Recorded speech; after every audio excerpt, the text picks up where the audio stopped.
अस्सलामु अलैकुम वरहमतुल्लाहि वबरकातुह। न्यूज़ रोज़ाना चैनल पुणे में आपका इस्तकबाल है। ऑल इंडिया मजलिस इत्तेहादुल मुस्लिमीन के चीफ और member of parliament Asaduddin Owaisi साहब ने कोरोना के इस नाजुक वक्त के अंदर मेडिकल इक्विपमेंट्स की कमी यानी ventilator, oxygen concentrator, oximeter, thermometer और कोरोना के लिए मददगार दवाइयों के किट की बड़ी इमदाद औरंगाबाद, मालेगांव और धुलिया के लिए दी है। देखिए, कोरोना के चलते हुए वेंटिलेटर्स, ऑक्सीजन कंसंट्रेटर्स की इसकी जो कमी महसूस हो रही थी, ये पूरे मुल्क भर में इसकी कमी महसूस हो रही थी। इस कमी को समझते हुए मजलिस इत्तेहादुल मुस्लिमीन के हमारे आयत बैरिस्टर असदुद्दीन ओवैसी साहब ने इसको गंभीरता से लिया और उनको ये एहसास हुआ कि हम सरकार के ऊपर इसलिए निर्भर नहीं कर सकते हैं कि वैसे भी हुकूमत ने हमारे पास औरंगाबाद के अंदर जब वेंटिलेटर्स दी तो 150 वेंटिलेटर्स आए, लेकिन वो किसी काम के नहीं थे, सिर्फ डब्बे हमारे पास भेज दिए गए थे। असदुद्दीन ओवैसी साहब ने अपने तौर के ऊपर जो मजलिस इत्तेहादुल मुस्लिमीन का ट्रस्ट है उसके ज़रिए औरंगाबाद में मालेगांव के लिए, धुलिया के लिए, बिहार में बहुत सारे इक्विपमेंट्स जो पेशेंट्स को डायरेक्टली इसका फ़ायदा पहुंच सकता है वो इक्विपमेंट्स पहुंचाए हैं। असद साहब की मोहब्बत आप लोगों को मालूम है कि औरंगाबाद के लिए कितनी रहती है।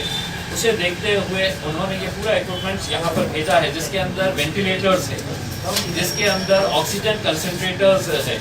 जिसमें मेडिकल के जो ऑक्सीमीटर्स होते हैं वो ऑक्सीमीटर्स है, थर्मामीटर्स है, थर्मामीटर्स के साथ साथ जो मेडिसिन का किट है, जो एक पूरा किट जो है ये अगर हम कोरोना के किसी पेशेंट को अगर देते हैं तो उसको थोड़ी सी डॉक्टर की सलाह लेके इसका पूरा फ़ायदा उसको पहुंच सकता है। उसको जाकर है तो ये मेडिसिन खरीदने की ज़रूरत नहीं पड़ सकती है, क्योंकि आज गरीबों को मेडिसिन खरीदने के लिए भी कितनी तकलीफ़ों का सामना करना पड़ रहा है, ये आप अच्छी तरह से समझ सकते हैं। तो ये इक्विपमेंट्स का इस्तेमाल हम किसी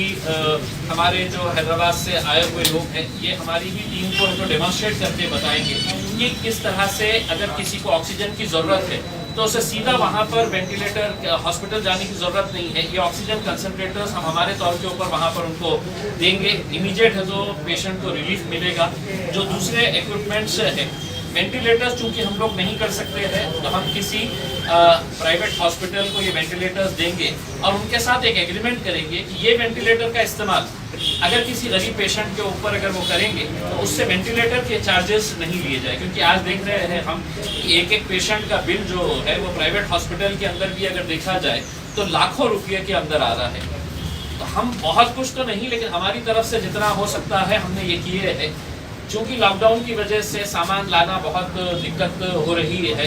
तो हमारी हैदराबाद की टीम जो है, माज साहब है, बाबा भाई है, ये लोगों ने ट्रेन के ज़रिए इसको लेकर आए हैं। आगे और भी कंसाइनमेंट्स आने वाले हैं। वो कंसाइनमेंट जैसे ही लॉकडाउन ख़त्म होता है तो वो कंसाइनमेंट हमारी कोशिश है कि दूसरे हमारे जो ऐसे इलाके जहाँ पर मेडिकल की सुविधा बिल्कुल नहीं है तो वो सुविधाएं हम वहाँ पर देंगे। हमने देखा है कि ये कुछ लोग कहते हैं कि सरकारी अस्पताल के अंदर हम सरकार को इसमें से कुछ नहीं देने वाले हैं, क्योंकि सरकार की अब आदत पड़ गई है कि लॉकडाउन कर डालो, कोई ना कोई तो हमारी मदद करने के लिए आ जाएगा करके। हमने हॉस्पिटल की दशा कैसी है ये सभी लोग देख रहे हैं, तो हम लोग किसी प्राइवेट हॉस्पिटल के साथ ही ये टाई अप करके ये लोगों को ज़्यादा से ज़्यादा इसका फ़ायदा किस तरह से हो सकता है, उस इरादे से मैं औरंगाबाद, मालेगांव, धुलिया, महाराष्ट्र की आवाम की तरफ से आज़ाद बैरिस्टर असदुद्दीन ओवैसी साहब का तहे दिल से शुक्रिया अदा करता हूँ कि ऐसे वक्त के अंदर बातें करने वाले बहुत होते हैं, लेकिन हकीकी तौर के ऊपर काम करने वाले ये उसूलन अगर देखा जाए तो पिछले